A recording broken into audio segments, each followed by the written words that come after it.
What's up, everybody? Welcome to No Bounce, the sports podcast where we don't really talk about sports. I am your host, Caleb Nash Feemster, and I have another incredible guest with me today, the one, the only LSK, Mr. KRIS London. Hey, what's Cal, up, we gotta get the clap track going on in here.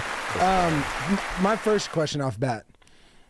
I don't know if I know, actually. I think I know. LSK. Yes. Stands for. Try to guess. I always think light skin, but that's just Light skin what? light.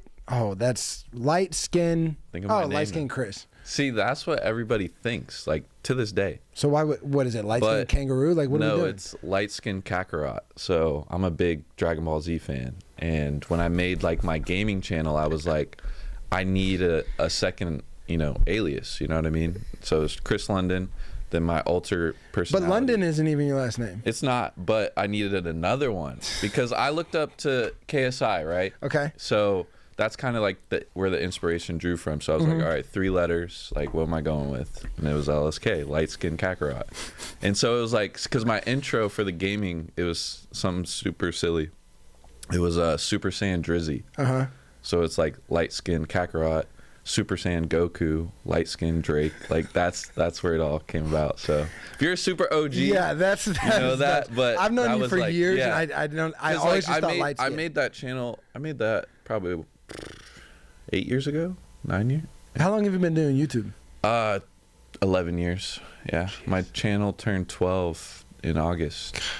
That's Yeah. something I really admire about you and a lot of our mutual friends like Jess and Josh Horton and all that stuff.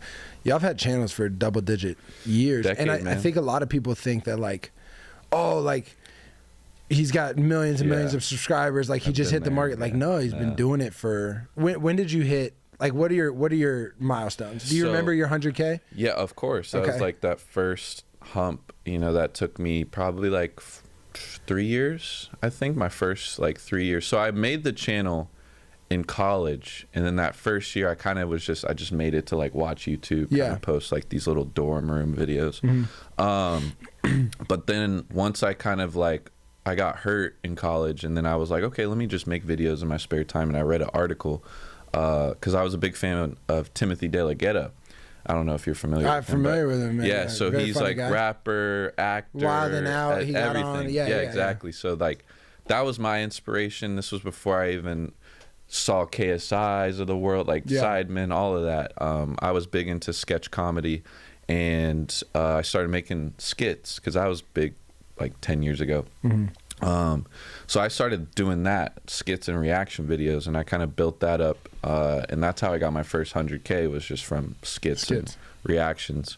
And I would say that was like a solid 3 years of uploading like every week at least. Yeah. I was probably posting like three times a week at least, because back then it was like And these were full, like, how long were the skits? 2 to 3 minutes. gotcha. Yeah, you could get away with like OG YouTube days. It was like Yeah. 2 minutes once a week. It wasn't like heavy load edits. No, bro. Yeah, yeah. It was like you edit everything. People post once a week. It's like you go to YouTube channels to watch your favorite YouTubers once a week, like, Yeah. and you're thrilled. Like that was the norm. Now it's like, dude, you're posting twice, like every day. Like it's crazy.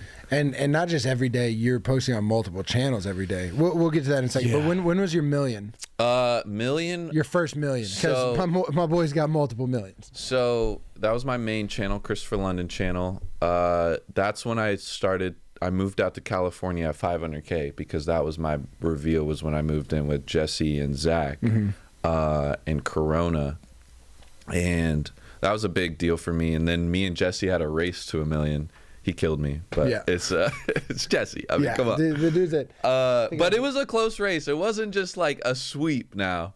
But we did a little, challenge to push ourselves. Like that's the thing, I love about our, friendship, is like we always push each other to be better. Yeah. You know what I'm saying? It's never like, oh, I'm envy of this, he's envy of that. It's always just been to get better. Right. Those are the groups that, like, I always refer to Sidemen. If y'all don't know Sidemen, It's a great reference point. It really man. is, man. Like, because they're a friend group of 7 people who they don't have individual merch. They only have sidemen merch. Yeah. They don't have like a leader of the group. They're all equal partners in it. And they've been doing it better than most groups. I mean, they're machines, man. I still to this day, I'm just like, how? Well, they have like 10 channels. Like we tried it. Did y'all collab with them, or what was it? So or like we individually, yes, we worked with them. Like I've met KSI, Simon's great guy. Like he introduced me to KSI, and I went to their crib like a while back, and like just really watched them. Like I didn't watch the whole group, but I watched individually how they operate, and it's insane. It's like Vic Star. I mean, that guy, dude. Isn't he low key like the richest out of the group or something like that? Like he made a bunch of really good investments. Because dude, he had this Minecraft channel back in the day where he was uploading, I think, 1 to 3 times a day. Jeez. And didn't miss a day. He had this crazy streak. I think it was like 800 days in a row. So that's like what, 3-4 years? God, that's crazy. Where that's just the Minecraft channel. Yeah. People don't even know that's what he did because he's in the Sidemen channel, all this stuff. So, and then he had a Minecraft server. Yeah. And if you own one of those, like that's money. You're chilling. Which I wasn't even familiar with. So I didn't know what it was either until. Honestly, they did a video. I think they did a video where they had like Truth or Drink or something like that, and like he had to say like it was like above how much 2 money million. he made or something. Yeah, that's and crazy. I think that was a month. I've met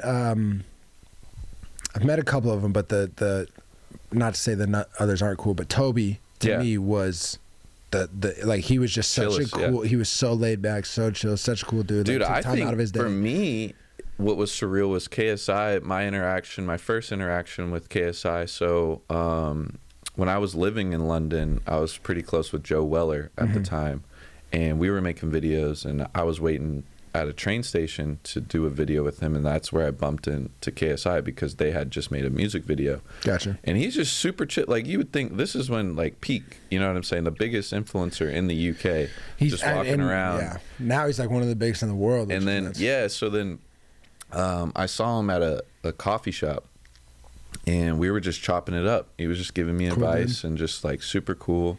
Didn't have to. Like I was super like I wasn't glazing or anything. Yeah. But it was just like, yo man, huge fan. I just have some questions because since the very beginning, I've always like kind of brought a notepad, just kind of pick brains of the biggest influencers, trying to, implement that into my craft, right? Because starting out, when I had 2,000 subscribers, I was going to VidCon every year. I'd save my money to go to VidCon, go to the panels, take notes. Like, a grind. Dude, I'm no joke. Like, I feel like I've definitely earned everything I have and just like been working. It's not I'm not an overnight success. I like to show people that there's like a foundation that I built and started brick by brick, and it's like, people kind of come in thinking like, oh, I'm from Too Hype, whatever, but there was a Christopher London before Too Hype, well before. Well, you've built this longevity where I see it too a lot in the creator space, where someone will blow up really fast because they have a bunch of videos do really, really well. Yeah. And it's like, oh, this is the next big thing. And then like 6 months later, you're like, whatever happened to that guy? Because they didn't build that like. You have this infrastructure, especially that you learn from other creators, which I think is really important. Like if you're doing something, not just in the creator space, but anything, learn from people who are doing it way better.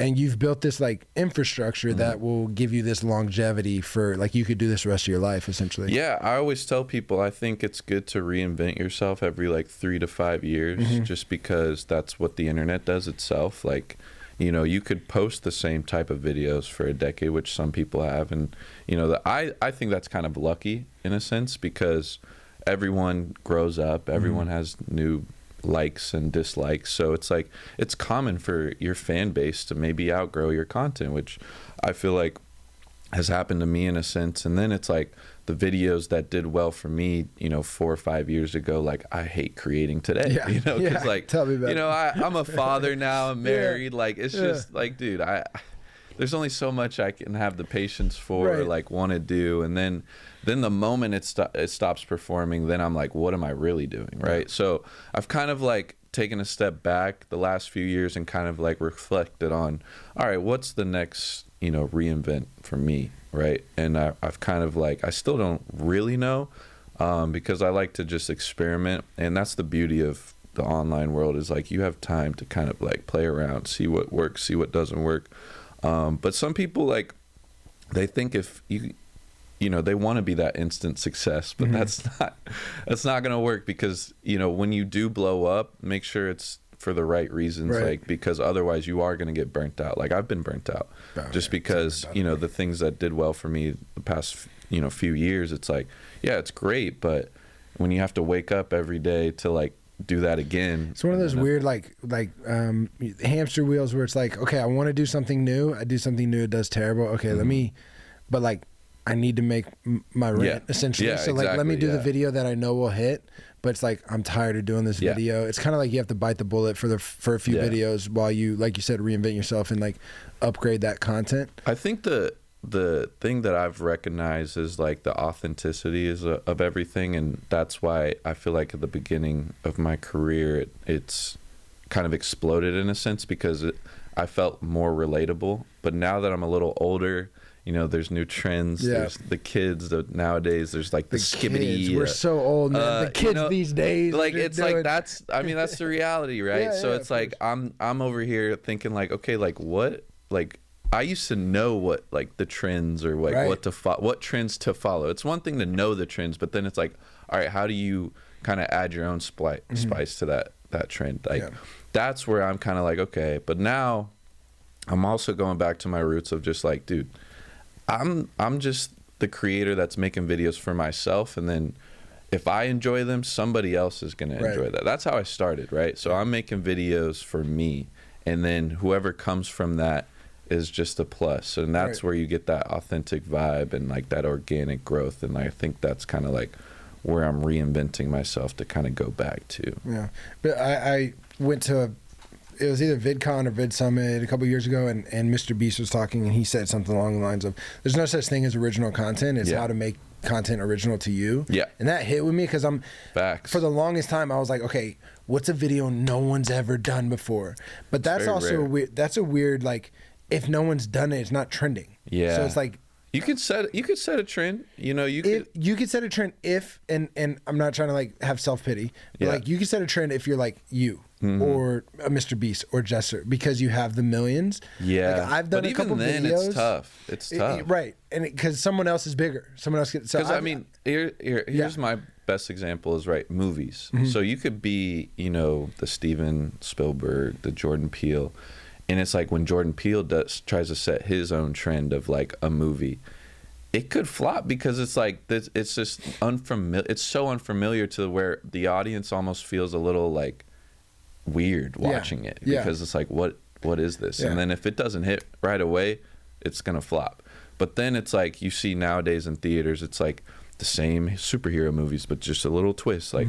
That, because that's what sells. That's what's working. So why? It's like Fast and Furious. Why is there 20 Fast and Furious? Yeah. Well, if people are gonna keep going to them, I'm gonna keep creating. All about the family. That's the same with YouTube. It's like, oh, why are these 30-year-olds playing hide and seek? Well, I'm sorry, but they like they're doing the best on the channel. You know what I mean? Like this is Sidemen Among Us videos. I see it but I love the Among Us videos, right? I watch almost like Sidemen is so entertaining. This is kind of embarrassing, but it is a funny story. It was 2 or 3 years ago. A buddy of mine wants to do hide and seek in a big mall or whatever the thing is, right?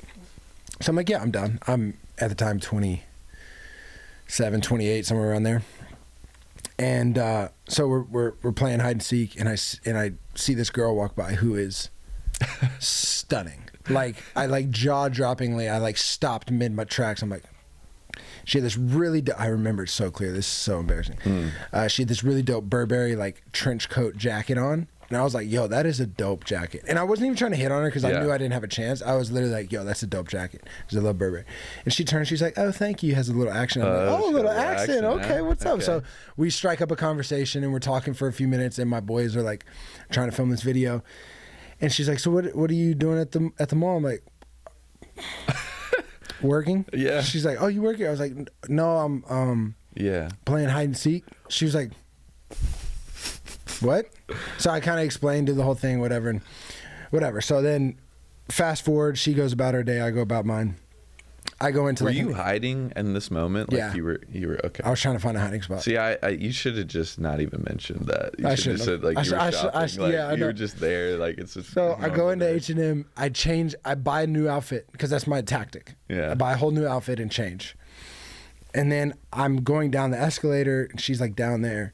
Name's Jasmine, and maybe I shouldn't say that. Yeah, whatever. Jasmine. And I go, hey, Jasmine. And she was like, I'm sorry, do I know? And I was like, oh, my hiding spot worked. I just changed clothes. She was like, oh, that's really smart. Whatever. We continued to have this conversation. And I'm like, so what are you doing in LA? She's like, I'm here for work as well. I'm an actress. I was like, oh, fun. I'm an actor. She's like, great. So we start talking about that. And then she gives me a huge compliment. She's like, I could just tell you're going to make it so far in this industry. You're so fun and personable. And I'm like, you're hitting on me. So I asked her to coffee. I'm like, hey, you're in town for another week. Yeah. Like, okay, you want to go somewhere? Go get coffee or something. And she was like, I'm so sorry, I can't. I'm married.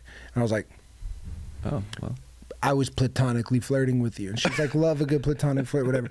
But anyway, so she turns. As she turns, something clicks in my mind. Her name is Jasmine, or her name isn't Jasmine, I'm sorry. Yeah. She played Princess Jasmine in the live action Aladdin. Naomi Scott. Oh. And it clicks. And I'm like, I just asked Naomi Scott to coffee, told her I played hide and seek for a living. That is hilarious. But she was the most gracious, like she was the coolest woman ever. Yeah. And so like I was just so embarrassed because I was like, I just told Naomi Scott I was playing hide and seek for work and then asked her to coffee. She's like this movie star. Like that's funny. It was, but yeah, like you said, that had nothing to do with it. Yeah, you were filming hide and seek. Hide and seek makes great memories. Made great memories. It did a lot of views. It was great. It was a good time. You kind of just answered, but I was going to ask because I have my version of the Mr. Beast story is I met him outside of a restaurant I was working at a few years ago. And Jimmy. And I had met him once before, very briefly, and I saw him, and people were asking for his photo, and I was like, hey, Jimmy, and he was like, oh, yeah, you want a photo? I was like, no, I don't want a photo. Like, I just want to say, like, I listened to you at VidCon or VidSummit, whatever we were at a year ago, and I like really appreciated the way your mind looks at it. I just hit it because of a lot of what you said. I just hit 100K on YouTube. He was like, dude, sick. Let me see your channel. I was like, okay. Oh boy. And then I pull up my Mr. Beast review. I pull up my channel, and instead of this man being like, oh, 100K, good for you. Like I have 20 million, or at the time 150 million, whatever it was. Yeah.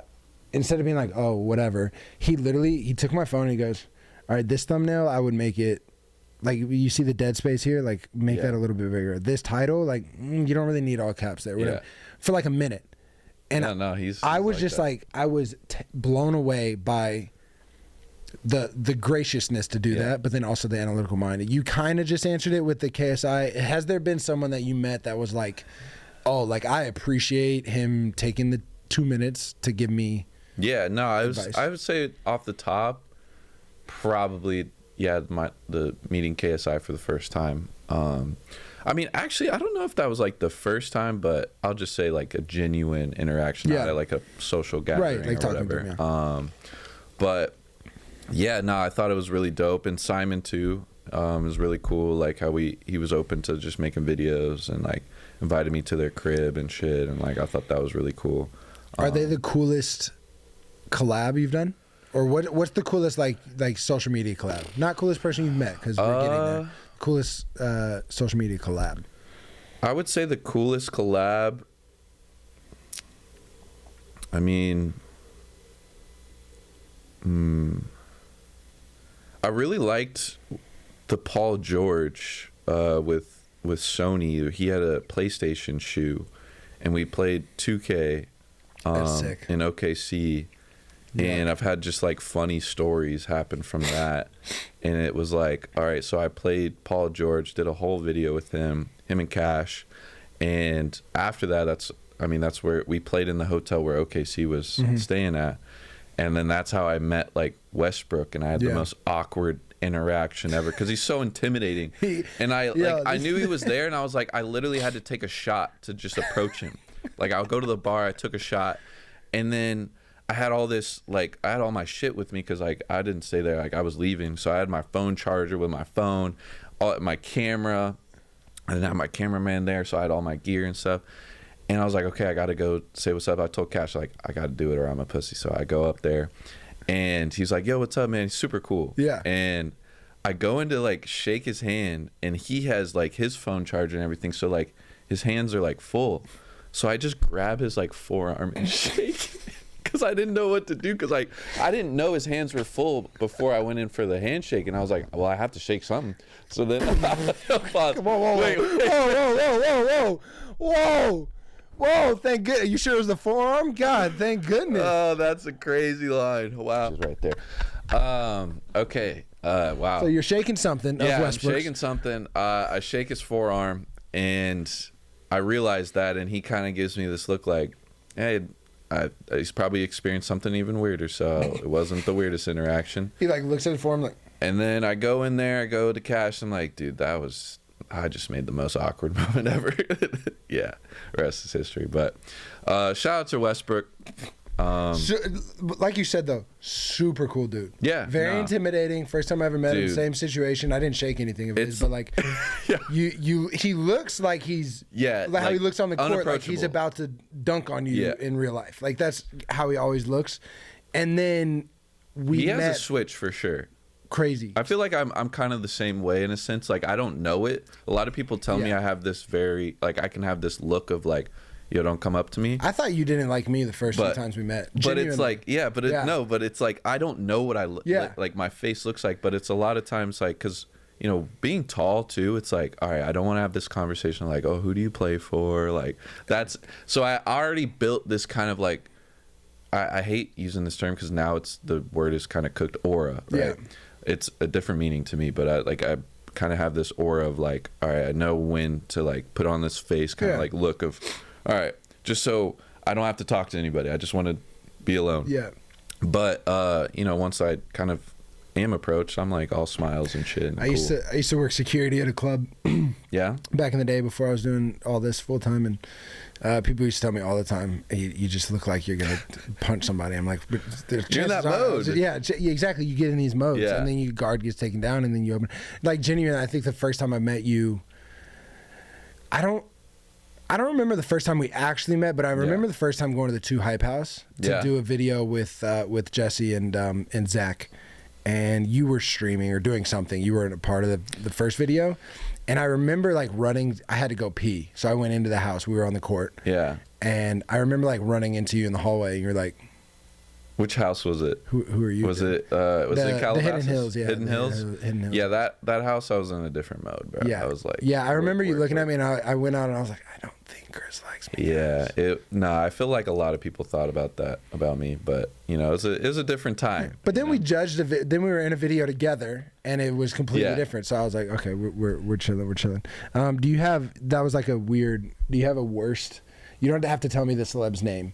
But do you have a worst celeb interaction? Like someone you were looking forward to meeting? I don't mind name dropping because it's like, it's not bad. Yeah. But I will say James Harden he's definitely an interesting character. Like we've had like good moments, you know, he invites me to things that are cool and shit. And then, you know, when we did the little Adidas tournament, he did my boy dirty, Jesse. Jesse was supposed to do this like 1v1 segment. And he just looked at Jesse. He's like, nah, this isn't happening. Like, get this kid off the court. And like, but I mean, he is my most viewed video. Do you think he knew? Do you think James Harden knew? Like, oh, this kid has 20 million subs. Like, or is it like? No, this was years ago. Oh, so this was like, you know, me and Jesse. We did this 2v2. They actually turned it into a 2v2 tournament. I think it was supposed to be a 1v1 tournament. Gotcha. And then it turned into a 2v2. So then me and Jesse teamed up. And crazy story, we ended up winning the whole thing. Okay. My boy here, he's 6'10", and he's a hooper. If he didn't get hurt, like you said, in college, it would have been a different story, I think. Where'd you go to school? The biggest what if story. Or Roberts. We all have it. Oh yeah. Wait, just 1 year though. Are you taking the dog out? Can I hold her? You can hold her. Guys, look at this little. This is a cutest dog ever. 1.5 pound. This is Gracie. She's 1 pound. 1.5 pounds. Yeah. Oh my God! Look! Look! The babysitter. That is adorable. Look how tiny it is. How old is she? 11 weeks. 11 weeks. Look how tiny it is. Anyway, Gracie, you're gonna chill here with me. Okay, so the James Harden one. Oh, yeah, I was saying, my boy is a hooper. Despite him, like if he didn't get hurt, and he's had a couple of social media injuries, which I hate every time you post those videos, dude, because I hate watching injury videos. And sucks. Every time you post one, I'm like, But they bang. No, I'm playing. What? Yeah. This dog just licked me. What a cute doggy. Hey, puppy. Okay, cool. Just chill out. Yeah, I've had some, unfortunate injuries, but, I always come back eventually. Yeah. It's all about getting back up. Yeah, it's a crazy what if. I don't really like people dragging the what ifs of like, oh, if Chris did this or wasn't hurt, he would be here. But I don't know. If I didn't get hurt, I would have been in the league by now. It's kind of like the reason why I don't like that is like because people come up to me all the time. It's like, oh, if I was your height, I would be doing this. I would be. Bro, I'm 6'5", so like you're 6'10". I get that, so I know you get that a lot. Oh, and dude, it's so like, when I'm out with like homies who are your height, or even playing in the league, like you said earlier, the number one question is, what team do you play for? It's like, dude, have a little. Not even like, hey, what's up, man? How you doing? What's your name? Like, it's like oh, I know you, or I know you already. You're somebody. Those are the funniest. You're somebody. Yeah. Okay. It's like, what do you? No, the funniest is like I'll go to an NBA game and it's like if one person takes a picture, then there's like I can tell, especially if they're older. I know they don't know who I am, but they're just doing it just because everybody else is doing it. That's when it's like, all right, this is where I can actually not feel bad if I say, nah, I'm good. I'm gonna go, back to my seat now. Or I gotta go warm up. Yeah, it's like, no, I used to do videos of like pretending to be an NBA player, and those are always funny. Do you have a crazy fan interaction? Where it's like, whoa, that either like, whoa, that was weird, or like, wow, that was insane. That like really cool. That. There were some times we went to this Ball is Life event back. Do you hear little girls? Little girl. Okay, Ball is Life event. Ball is Life event. Was it the Too Hype Ball is Life? No, it was before that. It was before Too Hype. Gotcha. And it was like the All-American game or something like that. One of these events. Mm-hmm. And I just found it really weird that like there was this kid that just like kept following us and following me specifically. And he kept asking for my phone number, like my actual phone number. That's the weirdest. And it's like, I just like, it just made me feel like, I don't know. When someone asks for, look, I'm not near as big as you, but kids would do that, ask for my number, like, bro, let me text, and I'm just like, dude, but it's like, hit me on IG, and it made me and socially awkward because it's like I'm taking all these pictures and like in the midst of it, I'm getting just from this one person, kid, and he's like kind of had to be middle teenager, like, so he's aware, of like this isn't. There's a boundary that I've already kind of like, nah, because first it started with Snapchat. It's like, all right, no Snapchat. How about the number, bro? Like, we got a text, and I'm like, he's like, but I'm subscribed and everything. It's like, dude, like, I've had the people ask me for my number because they're like, bro, I want to do what you do, and like, I just have questions and all this other. Which, like, by the way, I'm always down to help. I always give advice, whatever. But like, it's an awareness thing. We were at I want to say All-Star, and you were sitting behind us, and we were just all talking, and you're mid like nacho. Or maybe you're more of a glizzy guy, I feel like. So I'm more nacho. And I'm more nacho. It was nachos. Yeah. And so after the Russ statement, I just figured it was probably a hot dog. Yeah. No, I feel that. You're eating nachos, and these kids come up like, LSK, can we get a photo? You're like mid, like cheese on chip, like. Yeah. Can we wait 3 seconds, please? Like, can we just like. Oh, sorry, Grayson. And I just always think some people like, because they know you. They know you. Because your whole life is on social. I think there's a term for it. It's like, what, parasocial or something? I don't know. There's like a term where people, like, because of social media, they now feel like they know you or like are associated. Yep. So then their tendencies and mannerisms are like, oh, I'm your friend. So you've done your job to make people feel, but then at the same time, they don't scary. know. It can get scary, dude. It is. I always feel. Like, I always imagine, like, damn, like, I think it's bad for me, but there's guys out there, like the KSIs of the world, the Logan Pauls, Mr. Beast. Like, people just asking for money on the street. It's just... So some of my boys, they started a YouTube channel. You might know of it. It's called Dude Perfect. Mm-hmm. And I've known them since they were before Dude Perfect. That's they were like OG. Oh, yeah. Because I remember they were like, yeah, we're going to quit our jobs and do YouTube full time. And I was in, like, high school, and I was like, can you even make money doing that? Like, it's so weird. And now they've built this empire. But a couple of them, anytime we were out in public, it was my first, this is before I moved to LA. I was just in Dallas, wasn't doing any social media, wasn't acting, whatever. Yeah. And they had to like fake that I was like a security guy sometimes, because they legitimately would be just, you know, at dinner or something, and people would be like, Kobe, so good to see you. Like, what's going on? And they're like, who are you? Yeah, but they did such a good job of making people feel like they were friends. Oh, yeah. But then it just felt really, like you said, awkward, uncomfortable. Yeah. So I would be the guy that come in and be like, oh, hey guys, we got to go. Like, to take it off their chest so they didn't seem like the jerks or whatever. Because they were too nice. They were too nice to say. And that's the thing with being like, I feel like a social media influencer versus like a traditional celebrity is like that moment of denial to a fan is a little more impactful to your brand when you're an influencer, because it's that much more authentic and like closer to your audience than it is to an actor. Right. It's like you see, you know, David Dobrik at dinner, you have no problem going up and talking to David Dobrik. You see Leonardo DiCaprio at dinner, there's this wall. Dude, like, you're not going to approach it's like Leonardo athletes, DiCaprio. right? It's like NBA players. I'll go to Summer League, bro, and it actually blows my mind how much of them are actually assholes to like it, but it's like it's not in an intentional way either. Yeah, it's just, but they're conditioned to like, that's okay. Well, they explain it to you, because the first time one of my buddies that was like, we actually just had him on the show, Danny Green. I was in San Antonio with Danny, and I was in like college at the time, and this was like peak Danny, like 2013 championship Danny. And someone approached him at the mall or whatever, and he was like, no, I'm good. And me and Jordan were like, bro, like, what? And he was like, dude, if you say, like, he was like, I don't want to. Like, I don't want to say no. Yeah. Because Danny's a super nice guy. He's like, I don't want to say no, but if I say yes to that person while I'm eating, 100 more people are going to come from me. And I guess it's a little different with athletes too, because then it becomes like, oh, you got to sign something, and then those people, you don't know what their intentions are to like go flip it or sell it. What's the whole thing about a black Sharpie and a blue Sharpie? I saw that. I still don't understand, like, a certain color Sharpie, people can like take it reproduce. And like just like, I guess, make fake auto memorabilia. I think it's blue. Yeah, if it's blue, because I saw a video of Russell Westbrook. Someone was handing him a blue Sharpie, and he said no, and then grabbed the black one. Yeah, it's very interesting. I don't really get what the difference would be. I think it's easier to reproduce a blue. I don't know. I guess blue could, because black, it could just look like, you know, it's printed or something. Could be faded or something. Okay, so we're going to go into, we are a sports podcast, kind of, so we're going to ask a couple of sports questions. Blind ranking, you've seen these videos?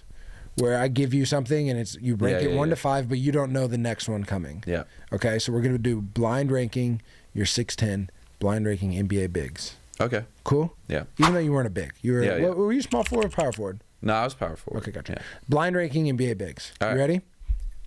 First, number 1, Dwight Howard. Dwight Howard. What's the number? How many? We'll go 5. Top 5. Yeah. Dwight Howard. Dwight Howard. I'm gonna go 4. Okay. Wilt Chamberlain. I'm gonna go 2. Okay. Shaquille O'Neal. 1. Yeah, that, I mean, I should have let that. We'll talk here in a second. 1. No hesitation. Y'all see that? Yeah. Okay. So that was 3. Jokic. I don't think I said 3. 3. You haven't said 3 yet. Yeah, 3. 3.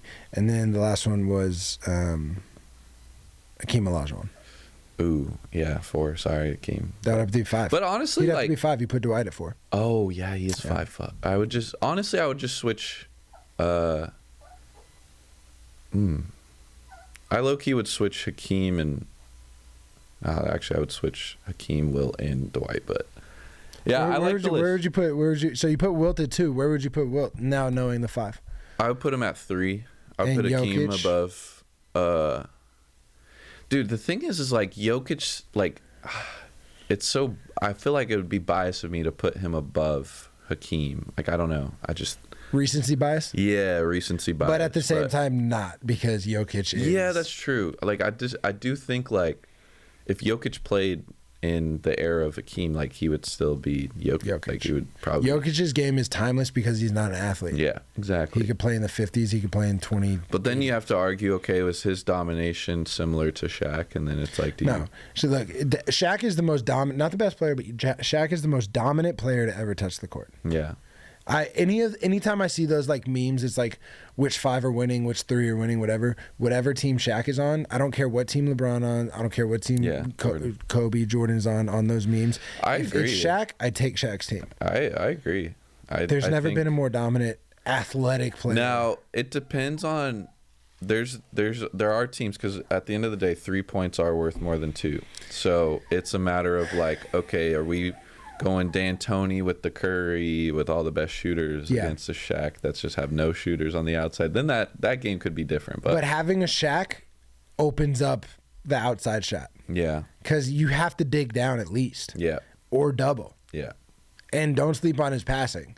But like having a Shaq. That's why there's a hack of Shaq, man. Yeah, there's never been another player in the history of the sport where like tip off, foul Shaq. Like what are we doing? Well, they nerfed that too. Yeah, he's a rule changer. Kevin Durant's a rule changer because the sweep through. Remember, they changed that rule. Is that from Durant? It's from Durant. Really? Yes. I thought that was like Harden or someone. Who do you think you got it from? Yeah, true. Because Durant at OKC days, if a hand was contesting the ball, he would just sweep and go up. I think Harden perfected it better though. Probably sold it. Probably so. Yeah, he sold it a lot more. He sold it a lot more. Yeah. But the rule changed from Durant. Young. Yeah. But I think that's a pretty good list though. I'm not upset at that. Yeah, list. I like speed round. We got Shaq, Hakeem, Wilt. No, I'll go Shaq, Jokic, Hakeem, Wilt, Dwight. Prime Dwight though was. No, I think people sleep on Dwight Howard. How good he's a Hall of Famer for me. As a big man leading your team to the finals, I think it's so much tougher as a big man to lead your team to the finals. Hey, but that Magic team was crazy. I mean, if you remember, yes, but like, no offense to Jameer, but you got Jameer Nelson as your point guard. And like, but he was a dog at that time. Going to the finals against Kobe. And Hedo Turkoglu was crazy. Hedo Turkoglu was Rashard Lewis. Yeah, Hedo Turkoglu was my favorite player in that league. Oh, Turkoglu was like passing. Turkoglu was old. No, but he was still getting buckets. I feel like that was like his prime, like I don't know, like season. Yeah, if that makes sense. No, yeah, that makes sense. Okay, last couple things, and then I know your time is valuable. This trend now, and so this is kind of a two-parter of like advice and what do you think? Now more than ever, I see kids wanting to be like asking a kid when they're 8 years old, what do you want to be when you grow up? Yeah. They say an influencer or a streamer or a KSI or a Chris or a Jesse, whatever. Yeah. I think that's just such an interesting thing because like you have people wanting to be social media people more than they want to be athletes, more than they want to be, you know, what were the ones when we were kids? Like engineers, firefighters, and doctors, and whatever. Like I never had that. I never had that. Archaeologist for a while. Really? Yeah. Really? Just a 6'10" guy. Just, here's a bone. Robot engineer. I did robotics for a little bit. Jeez. You know, I was big on Legos and stuff. Yeah. Wait, tell me. Hey, they had robotic Legos, bro. They had robotic Legos. I was gonna be a Mark Rover working at NASA building because I loved Legos. Legos. They kind of fell off on the robotic side, so I had to go like legit. But so what? Like I guess you know, final piece of advice. I don't know if it'd be even advice, but like the difficulty of it, we kind of touched on it. It's not like a thing you just post a video and go viral. It's a grind. Like I just think like people that come into it like, oh, this is gonna be like I'm gonna be famous. Like I think that's the wrong way to start. I think it's more so like I'm actually passionate about creating. Yeah. Like creating, it could be short form. You could be, you know, passionate in creating long form videos, information, just providing information, providing value for the world. Because there's a lot of value with online entertainment, right? There's so many different avenues of just entertaining someone, and whether that's through education or sports. You know, there's so many niches now, which I love too. Yeah. Like you can have a very small niche that's just, and make a good true to you, and you can make like a living from that. Mm-hmm. And I think if you chase that is better than like, oh, I want to be known, I want to have 10 million subscribers. No, I think like you should go into it like, I want to have like the best 1,000 subscribed channel, and then see where that takes you. Because I think by having just that fire within you, people are going to see that and resonate with it, and then just follow you through your journey. And if you could just keep having that same desire, I think you can go a long way. And that prevents burnout too, because I think like a lot of creators, they get burnt out. Like I've gone through burnt out stages like a lot, and it goes for a while. Yeah. Like I've noticed when I chase views is when I get burnt out. Exactly. But when I'm doing something that I love doing, it's like basketball, right? Like I wanted to be a pro basketball player, not to be famous, but because I wanted to play basketball my whole life. Dude, and I like just wanted like free education and money. Like, right. Like if I could get paid to do what I wanted to do, but at the same time, I was practicing when no one else was watching. You know what I mean? And so it's the same thing with social media. It's like Mr. Beast did 10 subscribers his first year or whatever it was that he was on YouTube. You just said it took you 3 years to get to 100. And so that first 100K is the hardest. The hardest. It took me like 3.5 to get to my first 100K, and it was by far the hardest. It's a grind. Because I stopped at I blew up and then stopped and then got a little bit more, and then literally for a year I was at 90K. Yeah, I mean, crazy enough, my next goal is 10 mil. Yeah. But it's 10 mil used to be just an unfathomable number, but I don't even like to think like that anymore, because it's okay, I kind of see it more now. I mean, once Jesse kind of even hit the 10 mil mark and now he's at 20 mil, it's inspired me to be okay, yo, this is real. This isn't just some number. And that used to be the million too. A million, getting that plaque, that first million was holy shit, there's not a lot of channels there's still not a lot of channels with that, but now it's there's so many ways to get there where it is obtainable for just anyone, I feel like. I think the mill, it still, I go back and forth one day, because I'm over 300 now, which is great. Nothing to beat. I'm not that is a lot to me compared to it's what amazing, I thought was going to happen. I always say dude, the way YouTube now is structured too, I don't think a subscriber is a great metric to look at how successful a channel is anyway. Especially now, because there are channels that you could have like I said, 50,000, and because you have that just crazy niche that's just so engaging, it can actually outperform a channel with millions of subs and everything. So it's just it's video by video. I think YouTube's changing to where also it's each video is a new opportunity to blow up. So it's hey, if your first 10 are duds, that 11th could be your big break. Right. So just keep going. Well, man, I can't thank you enough for taking the time out and making the drive over here in these nice pants. Oh, yeah. I don't know if y'all can see this on camera, but they're crazy. I love these type of. Can you give me something? My birthday's coming up. Listen, guappy, man. Guappy. No, I can't afford them. I'm asking you. My birthday's coming up. These are, bro, I don't even think these are $100. Once again, I cannot. I can't wait. Bro, jeans are 200. I can't wait. That's why am I not in jeans? This is why I'm in these right here, man. Bro, I hate buying jeans. October 14th. Hey, that's. If you want, I'll take a pair. I'll let you know my waist size. My birthday is October 3rd. Wait, really? Half birthday. All right, man. There's been no bounce. We appreciate you, Chris. Make sure you subscribe, all that good stuff. Anything you want to plug real quick besides your channels? Hey, man, follow me on TikTok. I am KRIS London. That's my TikTok. We're pushing it. You're going live. We're about to go live with Dappz. Yeah. All right, guys. This has been No Balance, powered by Dappz Sports. We appreciate y'all. See you next time. Peace.